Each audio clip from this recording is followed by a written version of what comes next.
The state that we're talking about is the state of being at ease, settled, and in goodness in your body. That is a dependent state. It is the outcome of other elements, like feeling safe, feeling connected with self or other. I've added this element of security, which is also agency, ability, competence, belief in self, boundaries. There's a yin and yang of actually being at ease in the body. It's not just knowing that you're safe from danger. It's also knowing that if something dangerous arises, you can fucking handle it.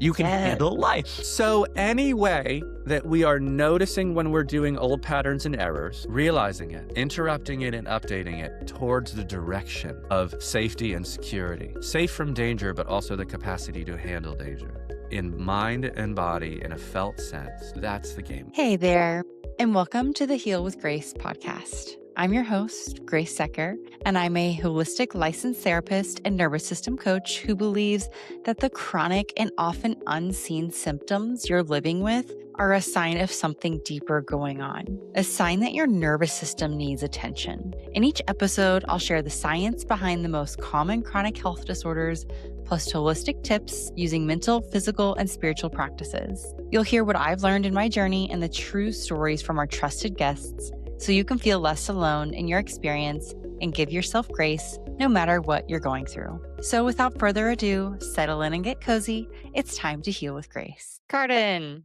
thank you so much for coming on the podcast. This is going to be an awesome episode already, as we just were talking about a few key points that we want to share. First and foremost, if people do not already know you, please introduce yourself. Tell us, how are you in this world? How'd you get here? I'll see. Okay. My name is Karden Rabin, and Karden is garden with a K. It's not the weirdest name around. My sister's name is actually weirder. Her name is Chopin. So imagine being tasked with that name. Okay. I am the founder of Somia International and the Heal program, which is a comprehensive program for helping people heal from chronic symptoms, etc. I'm also the author of The Secret Language of the Body, along with my co-author and co-founder, Jennifer Mann. And so this is kind of what I love to do for a living. And I've been doing it in this particular way from a neuroplastic approach for almost 9 years now. Sounds about right. But I've been in the space of health and wellness for 20. And after college, this is a long story, but after college, I decided to abandon Wall Street and law school and the expected routes. And I went to, of all things, massage therapy school. And I loved massage therapy school. I loved body work. It was clearly a love and a talent of mine. And I ran with it. And so for the first 12 years of my career, I was a body worker and functional movement dude who made a good living getting people out of pain. And I studied everything from craniosacral to structural integration to myofascial release and the melt method, and you name it, I loved it. And I did a good enough job to have a nice reputation. But what kind of happens is, one, the way I was working with people, even though they'd be very compliant with their stretches, their strengthening, coming in for good body work. We'd be cleaning up movement patterns and posture and structure, et cetera, and, releasing all sorts of things. Some people got better and some people didn't. And you'd always be looking for the next, like when you're just stuck in it, you just look for the next mechanical cause. You're looking for the next reason. You can always find something to attribute it to. And also as a mechanical guy, it's your job to make mechanical sense. And you will bend yourself in all sorts of directions to it's because your left foot is a half an inch shorter than your right foot, and that's causing the torsion and a little bit of a forward hip flexion up there, and we got to untwist that dilly, and you got to really be careful of that because you're going to get more wear and tear on there over than the other side. And it's obviously why you pulled out your back when you pulled up your lawnmower, because that's how the body works. So, You're describing many years of my life. Yes. Yeah. And the other reason why it's not working right now is because that second day where you only did 2 of the 3 prescribed sets is probably what did it. So that would go on. And that would motivate me, by the way, to learn more stuff because I wanted to help. We all want to help. But it was inside the same paradigm. The other secret was that with each passing year, and by the way, this is the most absurd expression in the world, which is, my back would go out. Where do we get my back went out? But whatever. My back would go out Yeah. and I would be in a whole bunch of pain, barely able to move. And each year, my back, when it went out, it would be more acute in terms of how bad it Mm, was, and it would last longer. So even though I was accumulating more skills and I had, a Pilates gyrotonic torso that could stop a tank shell, that didn't seem to matter much for my low back. Right. And it was in the longest period of unrelenting back pain, about a 7-month horror show of not just back pain, bilateral pain, ice picks into my hips, occasional electrical storms of pain in my groin. The shtick is awful. mhm, mhm. That I found the OG, John Sarno's book, Healing Back Pain. It found me. I didn't find it. And the TLDR is that in 2 chapters, he literally decapitated all the premises of essentially orthopedic, structural, and functional explanations for pain, Mhm. like just decapitates it. And I think that it decapitates it even more when you're actually someone committed to understanding things. Cause like theoretically, I could have read that and be like, he's an idiot. He doesn't know about the hips and the leg length discrepancies. But because I understood it so Yeah. much and because I'm a first principles kind of idea, like make it make sense. Oh man, he just threw it under the bus. And then he instead pivots to the language of his time. He really goes into personality patterns that he Mm, finds to be much more correlated to these presentations of pain, which, by the way, personality patterns can be substituted for nervous system patterns, right? Survival response, all of it. mm, And I read that book, and for 8 weeks, my pain went away. I got what's mm, something called the book cure. mhm. And there was a lot more work to do after that, by the way, because it did come back, and there was a lot of emotional processing and brain retraining that I had to do. But once that happened, I could never go back. I actually still derogatorily, but I mostly mean this, is that outside of acute trauma or injury to the body, I'd say that the entire world of orthopedic pain management and complementary pain management like massage therapy that isn't nervous system informed is Mhm. about as legitimate as bloodletting, leeches, and miasma. How is that? Yeah. That's where I came from, Grace. Wonderful. Amazing. Happy to hear it. I didn't realize, well, there's a few things I knew, but a few things I did not know in terms of how long you've been in this, right? And recognizing, I mean, it makes sense. Like the way, that's why you're here, the way that you speak about this work, it has a lot of depth that we need because a lot of people hear, okay, brain, nervous system, you got to regulate to help yourself feel calm to get out of the pain and illness, which is really not right? Exactly what we're talking about, the whole calm state. So I will start with where you just said an analogy before we hit record about it's not about the skills and the tools. It's not about hitting the ball, right? It's about the full game. And I think that notes the whole idea of is it nervous system regulation? Is it brain training? What does that actually mean? And what does it mean to actually do this work? So that was kind Yes. of a big overarching, hey, I'm giving that all to you, but there you go. Speak to Yeah, that. let me run with that for a second. So, when we come to this work, what we can all objectively say, I think, is that we have a shared desire, which is to feel better. We can all agree on that. Like, I definitely did not initiate this work to become a better, complete, whole, integrated human being. That's what's happened, which is pretty awesome. But I started this work because my back was in terrible pain.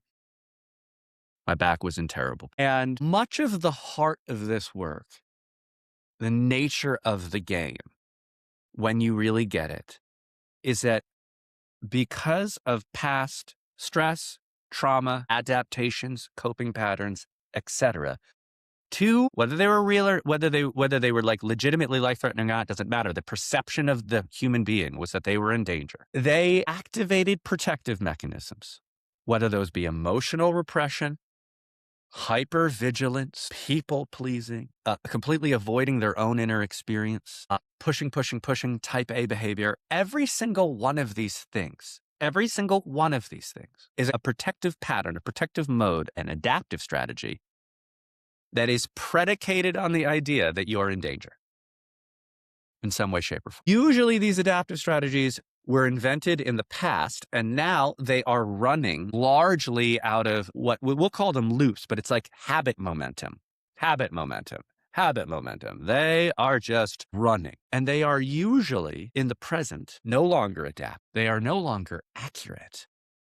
They, in fact, are errors or mistakes or songs on loop that need to stop. So largely the game is recognizing, oh, yes, I want to get out of pain, but the goal is recognizing that much of my behavior, much of my thinking patterns, much of the way I am in the world and conceive of myself is actually a collection of patterns built on top of some perception of not being safe. And my job is to interrupt and update these perceptions. That's how I score points. I score points in the game by recognizing when a pattern that's protective but unnecessary is at place. And then I score extra points by not freaking out about it. Realizing that what I'm supposed to do is go look, there's my brain. There's my body's experience doing its old tricks. I don't want to criticize it and call it dumb and stupid. I don't want to get all crazy and anxious about it. Oh my God, what am I going to do? I don't want to make it all personal and some evaluation of my worth or ability. I lose points for all of those things. Okay? That's letting the other team score. My goal is to simply remember every single time, if not with complete, ain't no thing kind of energy, but almost excitement. Oh, there's my brain and body doing that. Sweetie. Sometimes I'll even put my hand on my head and be like, oh, sweetie, I'm here to just remind you that that's an error we keep repeating. We don't have to do that anymore. And remind myself that we're okay. And so part one of the game is simply interrupting and updating in any way possible with whatever skills you learn, from brain retraining to somatics to breathing to self-talk to emotional awareness and expression. These are all tools that we're basically using to play the same game. And I'll also say this: calm is a dependent state. What is a dependent state? My children are naturally and spontaneously, if you will, calm. And maybe, Grace, I don't even, calm's such a loaded word because it's I feel like it's so associated with conditioning and obedience and being good. And so I almost want to say settled, comfortable, good in their bodies, not freaking out, steady. Any one of those words, guys. If calm works for you for accommodating that, if you can think of the Buddha, right? Or a cat. A cat half napping is calm, but that's the state we're talking about, okay? The state that we're talking about is the state of being at ease, settled, and in goodness in your body. That is a dependent state. It is the outcome of other elements, like feeling safe, feeling connected with self or other. And also, I've added this element of security, which is also agency, ability, competence, belief in self, boundaries. There's a yin and yang of actually being at ease in the body. It's not just knowing that you're safe from danger. It's also knowing that if something dangerous arises, you can fucking handle it. You can handle life. So any way that we are noticing when we're doing old patterns and errors, realizing it, interrupting it and updating it towards the direction of safety and security. Safe from danger, but also the capacity to handle danger in mind and body in a felt sense. That's the game. Yeah. It's that state of being that we're getting to, which all the skills and tools point us towards, right? Even in my experience, in my embodied experience, and what I see a lot too, is that part two is and I know if something does happen, I can handle it. Right? Because the first is understanding even what is that settled feeling, like you were describing. How do we even understand that or get to that or help ourselves embody that? Okay, maybe we've got that a little bit, right? But at the same time, then we're setting our life up to be in that state when that's not the long game, right? That seems to be, I don't know, you tell me. That's kind of how I see part two is okay, the next part is knowing, oh no, we can go out into the world and shit can happen. At the same time, we've got it. We've got ourselves. Yeah, you're 100% right. You could part one, part two. I sometimes, since I actually feel clinically when we're working with it, and even an individual, I call them the yin and the yang. They're the Uh, yin and the yang aspects of mhm. creating a really adaptive, integrated human being. Some people have too much yang. They're like, remember, the overachievers are creating safety constantly Yeah. through competence and control, right? Mhm, mhm, Those mhm. folks need more time in a felt sense of settled safety. They need more yin. Then there's people that actually have done a lot of meditation. They've done a lot of yoga. They feel their feelings, but they're overfeelers. They have a lot of yin, but they have no yang structure. They have no fire. They have no power. They need to make it agreeable and okay. They can't be okay with shaking things up or there being friction or disconnect. Those people need more yang security, that I can handle a rupture in relationship and not die. But I do think that in general, it is a part one and part two. I hold these yin and yang at the same time. Mm, But I want to say for everyone that no matter what technique you're using or for what issue you're working with, remember that your goal is to interrupt protective patterns that likely are not valid or useful anymore. Do not personalize it. Do not make it, judge it, treat it like a game. And if I were to say one other thing here in terms of making it practical, mhm, if you have a loop of talking shitty to yourself, right? I call it the shit talker. People also call it the inner critic, right? One of our jobs is to notice the shit talker and there's all sorts of skills. It can be as simple as just interrupting it, going, no, we don't talk that way to ourselves anymore. And we replace it with compassionate language. It can be that simple. That's the updating. And we need to do that 1,000 times over a couple of months until it becomes automatic. That's one example. But like, what was I doing there? Oh, I have this protective pattern where I mhm, have one way or another dealt with my feelings or motivated myself into action by being a douche rocket to myself. I need to update and interrupt that. But that's all that is. mhm, There are other times where our pain symptoms are directly related to the immobilization or repression of an emotion. mm, Our brain has labeled, for whatever reason from our past experience, that the expression of, let's just say, anger is not safe. That's dangerous. So its coping pattern is to repress it so that you actually don't know it or feel it's there. But it's very hard to repress emotion without some other leak busting in the plumbing, mm, which might be low back pain, which might be POTS, which might be TMJ, which might be by the way, a lot of emotional energy that's repressed is rerouted through thoughts, kind of like a hamster on a wheel, just running, trying to burn off the gas, but it doesn't know how. So then it's like, oh, look, I've got my symptom again. That might mean that my body's doing one of its old patterns of trying to create safety by repressing a feeling. I remember what I'm supposed to do. I need to go access that feeling and learn how to actually integrate it so that I'm having my feelings in real time, so that I'm tending to them, I'm expressing them, etc. And I'm retraining my brain that it doesn't have to like blow a gasket in my hip or in my heart to protect me from an emotion that was dangerous to express when I was a kid. when someone's going about this and they're listening to these podcasts, right? They're reading the books, they're understanding it, and they understand the premise of, okay, I have repressed emotion, or I'm shit talking myself, or I have these personality characteristics that people are telling me lead to neuroplastic symptoms. And I have a symptom that pops up, but I don't know what the hell I'm missing. I don't know what I'm repressing, or I can't really track. I've been in a stressed state. Like, what do I do first? You just outlined multiple examples, right? So, like, where do I go with that? Yeah, this is where we get into like neuroplastic CSI or like forensics. I love looking for patterns in my own experience. I'll give you guys one just very concrete experience, maybe two. So when my wife was in her third trimester with our second daughter, this was well into me being on my neuroplastic brain plane journey. I'm a pretty skilled clinician at this point. I haven't had much low back pain in 2 years. We're in bed. We're talking about some stuff. And then as the conversation concludes, I start first getting low back stiffness. And I'm like, what's this? And I move around a little bit, you know, stiffness gets worse. Then it starts to become pain. And it's like, by the way, even as someone who's really good at this stuff, I say we all get amnesia. So I'm spending a little time like stretching and like moving in my bed a little bit, like the old instincts of like, let me just crack my back or something.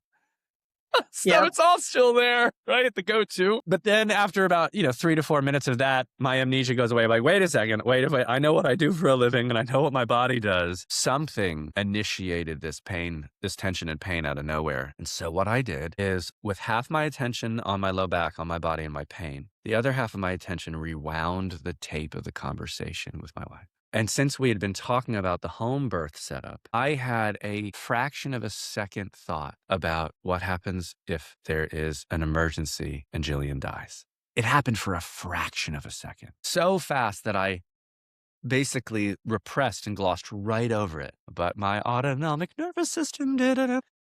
And that had injected a bunch of fear into my body. It had then capped with repression, but my body, because the autonomic nervous system, the way we attune to what's going on in the autonomic nervous system, which is to say in the subconscious things below our awareness, is the body is in real time, always just like a stethoscope or like an EEG reading. The symptoms and sensations in the body are a perfect register of what's going on autonomically. And then what I had to do was I had to then actually allow myself to feel that emotion of fear. I then put my hand on my heart. I brought in, comfort. I talked about the plans that we had, the reassurance for what we're going to do if there's an issue. And I said, and we'll handle that. And then the tension and the back pain went away. So that's an example of you use the appearance of a symptom to then forensically go back in time, maybe a couple of minutes, couple hours, couple days, to be like, what did I miss? Let's go look at the cameras again. I missed something. That's one of my go-to ways of looking at this stuff. One other thing I'll say, Grace, is that in a completely different way, it's like, wait, my low back's bothering me, or my headaches are returning, or I'm getting my POTS. If I was honest to myself, yeah, for the past 7 days, I've been in old school go mode. I went right into full, I'm ignoring the contraction in my heart. I'm actually in a freeze straight. I'm using sympathetic overdrive to move past it. I'm right back to my old tricks, my old patterns. And then same thing applies. If I'm doing symptom, when I'm in that coping pattern, it means that something is being perceived as dangerous. I have to interrupt it.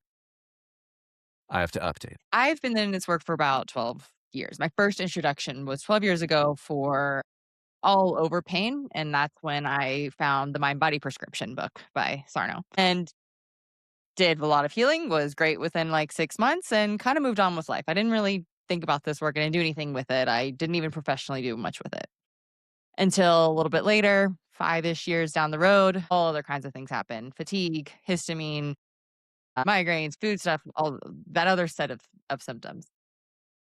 And since then, I've been working with this, and that was like my catapult of, I have to do this work. Like, this is insane. Everyone needs to know this. But in the past couple of years, and it's been in and out a little bit, and I've done really well. But in the past couple of years, I've made one of the biggest transformations in understanding the I can't phrase that was embodied in my nervous system for a very long time. And I never understood that. I didn't get it. I didn't get it until recently. I've had a mentor, a really amazing one the past couple of years, that's helped me do that. And one of the biggest times or one of the most, just, I guess I'll say, very surreal times, I went to a retreat last year and a half ago. It was a somatic feminine embodiment retreat. To be honest, I didn't really know what I was getting myself into. I knew the leader and I was very interested in it, but there were a lot of nerves. I have a pattern of feeling like an imposter syndrome, and around other therapists and practitioners, like I'm not good enough type of thing. I get there a day before it starts and I get a horrible fever. I mean, like in bed, chills, the whole thing. And that was not normally my symptomology. Pain, illness, but fever, not so much. I took all the tests. I was fine in terms of flu or whatever. Yeah, but I knew, I was like, this is way too coincidental. Like, my body is shutting down before this, right? And so I almost backed out, but she had a really hard boundary. If you come the whole time. You can't come in and out. You can't, like you Uh-huh. gotta be in it, like really hard boundary. And By I the was like, way by the way, just wanna say, like, I know in our nervous system and trauma-informed space that generally we tend to be softer and less demanding and welcoming. I also still think there's a time and a place and appreciate like the old school hardcore, like you're in and we're going through some fire together. So I go you. I actually I didn't like it at first, but I really appreciate it now. I really was like, "Damn, seriously? Like, I can't even leave for like half the day." I really appreciate it. And one of the things that she said to me when I asked a question in one of the seminar type situations, and I was like, "You know me a little bit. You know what's going on." I was literally sitting there like shivering. I was like, "I'm trying to expand my capacity to be with this, and it's really hard." And she said to me, she's like, "I think you need to meet your fire with fire. You've been trying so hard to, like, be compassionate towards yourself, take care of yourself. I know the work that you do, I understand it, but you're collapsing too much. Like, meet the fire with fire. Think about a fever. You meet it and you release it with fire." And to me, Mm. I was like, "Oh my god, I hit it. I hit like, you got it for me. I get it." That's a long-winded way of saying, like, that's my example of recognizing my body was so in the "I can't" for so long. It 100% shut me out in terms of fear, to the point where I would get a fever or sick. And that recognition of I had to meet the "I can't" with "No, I can," and I have to push in a way that I'd never done before, 'cause before it was like, I gotta be soft and, like, kind and compassionate, and which is great, right? But okay, I will keep it lit. Give it over to you. Speak to the "I can't" in that. Well, so first of all, you just did a brilliant job of bringing us back to yin and yang. Uh-huh. Uh-huh. Okay. She recognized that you needed more yang security, more yang capacity, more healthy fire, right? Mhm. I'll just say one more time. One of my last way to really let yin and yang settle in, and forgive me for using gender normative descriptions here, but it's just for the example. Let's say a mother and a father and a child are out walking in the wilderness. The father goes on, maybe he's half a mile ahead to scout or whatever. While he's half a mile ahead, two wolves start stalking mom and Oh, child. no. And they get closer and closer and closer. And now they're within a couple of feet and they're going to pounce. Mom shields child with her body, right? Now the child's shielded, it's got holding and protection, but does the child feel safe? No. It knows in its bones that mom might be protecting me, right? But shelter and comfort is not the safety here. The only safety here is either getting away from or killing these wolves. Mhm. So the yin safety of connection is there and protection. Mm. And then at the last moment, blessedly, dad runs back holding like a flaming torch or something and attacks and scares away the wolves. Now we feel safe. Now we're safe because we have yin and yang. We have connection, we have softness, we have compassion, but we also had fire and fight. Mm. And the world, right? Our nervous systems were built for the natural world, not the civilized world. And I don't mean that in terms of like computers. I mean, I don't care what your ideology is about how you think people should behave and that everyone should be safe and that no one should be triggering anyone else and that everyone should have safe places. I love that ideology and I want in every single situation I can for people to feel safe. But that's not what your nervous system evolved to be safe in. It evolved to be safe in a world where there was danger and where Mm. yang was required and where fire was required and where there were moments of having to squash terror, even with repression, to fight. Mm.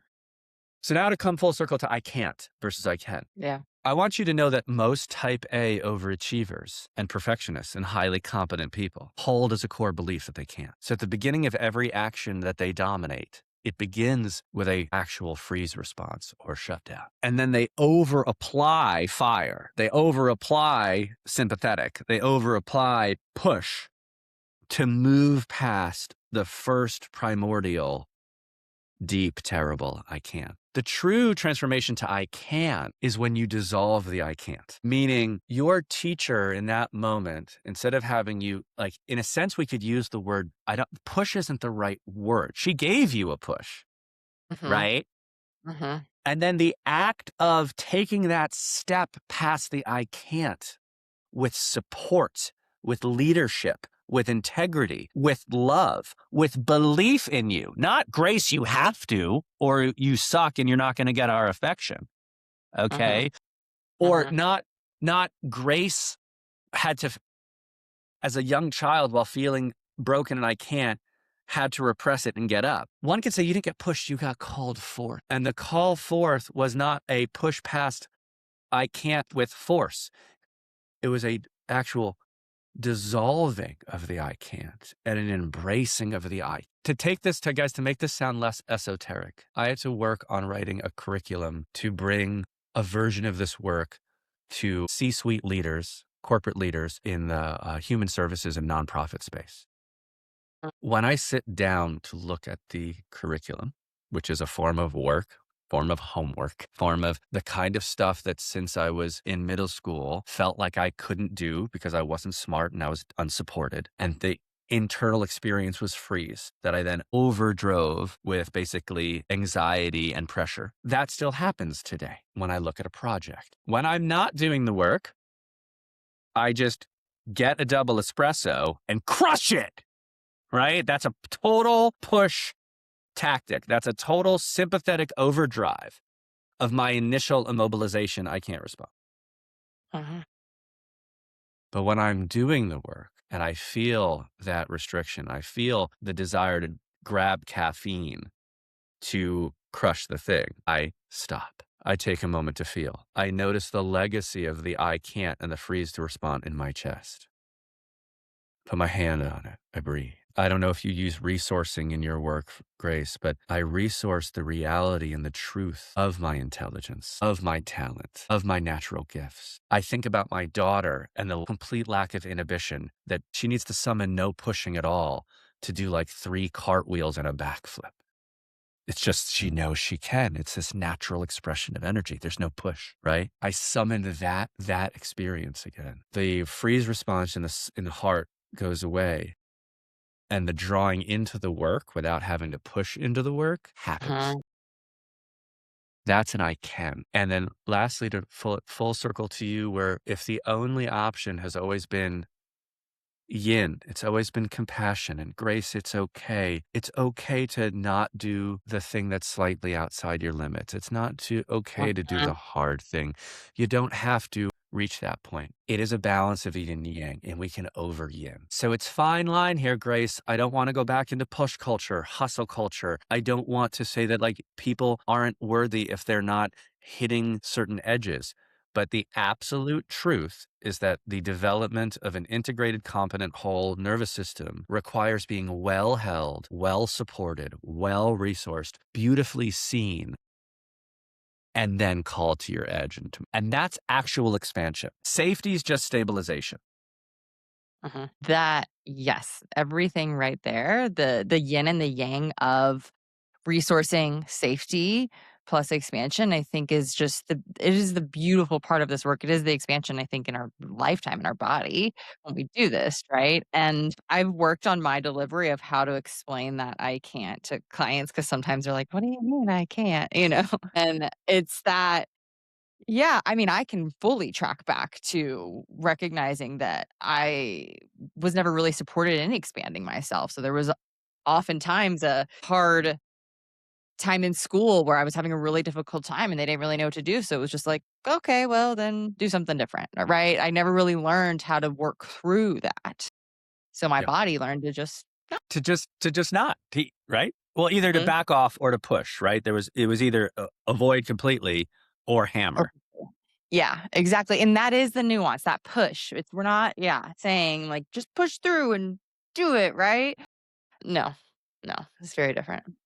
If we take one more layer into this, at the end of this call, I'm going to be going to jujitsu. I was a wrestler in high school. I was peer pressured to start wrestling. I was a completely insecure loser follower, and I wanted to impress the older brother of a cool kid. And then once I was in, because I had tons of neuroplastic symptoms as a kid, I had catastrophic asthma.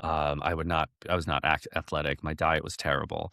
For some reason, even though the older brother quit the wrestling squad like 2 months after I joined, my dignity and my shame, I refused to quit. I stuck with wrestling for 4 years, exclusively through pushing and through being driven by burning shame. And my only victory was not quitting. That gave me, believe it or not, a certain kind of hardness, a certain kind of toughness, a certain kind of maladaptive functioning. But the butcher bill eventually came in the terms of terrible symptoms and a recipe for life that didn't work later. Wrestling, as we'd say in men's work, for me, was a rite of passage, but it was a shadow rite of passage. It was a contaminated rite of passage. It was not one where I was called forth and held up, where I was taught and trained to handle shame and fear and still be. It was more of a hazing experience. Now, one of the reasons why I'm going to jujitsu as a 42-year-old man is I want to put my nervous system and my heart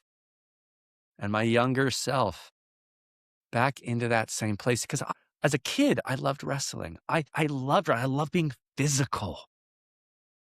And something I loved was totally tainted. I go into the jujitsu studio, and although it's almost not there anymore now, for the first 9 months, I'd feel the anxiety and the butterflies that accompanied every single time I went to wrestling and got my ass kicked. Every time. But I'm calling myself forth. And now I'm in a group of men and women that are legitimately caring, that all know what it's like to eat shit and compliment me and encourage me to keep going. I get to hear the kind advice of my sensei, but even the stern advice when I do something inappropriate or stupid. And it's like, ooh, I feel that little shock. I get that moment of shame or correction, but then it's like, I take a breath. This is okay. This person cares about me. And now I'm getting to completely reinitiate myself into something that got contaminated, but had made me functional, now into something much more whole. That's an example of expansion, right? While also updating. Do you find that there's a difference, maybe a norm difference with men and women, where men might have more of that experience of pushing themselves into this and women might have more of the, I can't, I'm not going to do it? Which, even as I ask that, I'm not really sure. I want to know what you think, because I've myself definitely felt both, but I'm just curious as you were saying that. Honestly, I think I've seen my instinctual answer is that no, I don't think there's a big gender difference. I think that the type A-ness in men might appear in some different flavors, but man, women type A it all the time. They push it all the time. Their householder, their mother, their professional, their public speaker. The capacity for women to push is, I think, equal or greater to men. I think that, but maybe what the actual difference is that most women still push with a bit more of their emotions online than men do. Another thing is that so many recluse men that are hiding, men that are in their basements, men playing video games, boys that are withdrawn, they hide in different ways. And they also tend to not be as public. They're just invisible. So I just say that. You can speak much more to it as a woman. I just think it's maybe different costumes. Yeah, I would agree. There's probably not a huge difference, because I see both. Like you said, I mean, as a gendered woman, when there's a push, I need to prove myself to be in this societal standards of pushing, the succeeding, and worthiness. And yeah, that shows up by doing all the things, literally, Yeah. or in some way, shape, or form. So, yeah. Yeah. I do also think that women might be, maybe one other truth is that Mhm. women might be actually more comfortable being in the yin, asking for help, not reaching their limits. Like, it's more socially acceptable Mm. for a woman to basically ask for safety. There's no social acceptability around a man asking for safety. And besides there being no social acceptability for it, it is filled with shame and cowardice for men. So men probably, when a push comes to shove, especially in public, they will never choose the safety option. They will choose the push option because they don't want to be publicly shamed. The woman doesn't receive the same public shame for choosing the opt-out option. That might be part of it too. Yeah. And there's a praise for both men and women, but for showing that I can hold all this, I can do this, I can push, I can be this perfectionistic, person. So Sure yeah, is. yeah. Yay, Okay. capitalism. Exactly. Okay. As we're starting to wrap up here, we've talked about the I can't belief system that encodes in our nervous system and our bodies that shows up in many different ways, but different types of symptoms, right? And the idea of what it actually means to feel safe in the nervous system is truly safe in expansion, right? Is the work other than the skills and the tools. Yes, they help us get there, but the whole point is not to be sitting and meditating and journaling and that is going to Yeah, fix let's everything. actually say that for folks who have done Yeah. all of It's the like, yin, for folks who have done all the journaling, for who have like they think they are Fulbright scholars of safety, take away yeah. from this talk that you need to find environments where you can be supported in hitting your edge and in the most conventional and cliche way, face your fears. That's your limit. That's their breakthrough. What about the ones who might be doing the meditating and the journaling, but there's still just this low level of, well, everything needs to be perfect in a routine for me to feel safe. Like we kind of touched on that, but are they actually feeling safe then if they need all of these things? No. So the amount Yeah. of control and safety are one's perception or authentic experience of safety is inversely related to the amount of control they need. Period. Full stop. So control is often an elusive and delicious and terrible phenomenon that I think all self-healers eventually have to face. The reality of life is perfectly illustrated by surfing. If you are a surfer, you know that you have no control. You have choice, you have agency, you have influence, but when push comes to fucking shove, Mm. the ocean, the waves are life. And then when things go wrong, the moment a surfer gets knocked off their board in big waves, other than critical moments of getting a breath and maybe trying to paddle away from some rocks, the best thing they can do is completely go limp and just let the waves roll them around, right? Because the more you rigidify your body, if that wave slams you on the bottom of the rocks, you get hurt more. So control is a frontier, and it's hard for people to see because they don't realize how many places control is actually what's happening. They're like, no, I just like to have this for breakfast every morning. Or no, this is my routine that I love. Or no, that's not me controlling our vacation. I just want to make sure everyone has a good time. That's not me controlling the meeting. I'm just trying to achieve an optimal outcome. Mhm. Really. So, yeah. And then it's so easy for control to co opt neuroplastic tools. Mm. Yeah. Okay. Yeah. Control is not exactly going to, well, it's not going to get you to that safety, right? I love the surfing analogy. That makes so much sense. That's perfect. Yeah. Okay. You have Yeah. choice, you have leadership, you have Yeah. influence, you have agency, but Yeah. you are the most deluded godlike thing a person on earth can do is actually believe they have control of any. It's a great edge. Okay. Anything else you feel is important as we wrap up here to share with the audience? We hit some bangers, Grace. I know. I know. We, we hit really good stuff. Really good stuff. Yeah. No, I like what we ended on there with control. Maybe we'll do a part two. We'll make a note. We'll leave a cliffhanger here. Part two, oddly very related to control and fear, is belonging. So we're going to have an episode on belonging. Safety is impossible, really. We talk about connection and all these things, but we have to have a conversation about belonging and othering. As long as one is still othering themselves in all of the very clever and insidious ways we other ourselves, we protect ourselves from connection and insulate ourselves from belonging, but we'll do one on belonging. Amazing. Okay. Thank you. Thank you so much, Karden, for coming on, sharing your wisdom, and helping everyone understand a little bit better each time they listen. It was a blast. Thank you, Grace. Thanks for going everywhere we went. And I will list all of the links below for how you can get in touch with Karden and his work and everything that he's doing in this world. And I will talk to you next time. Keep healing with grace. Grazie, Grace.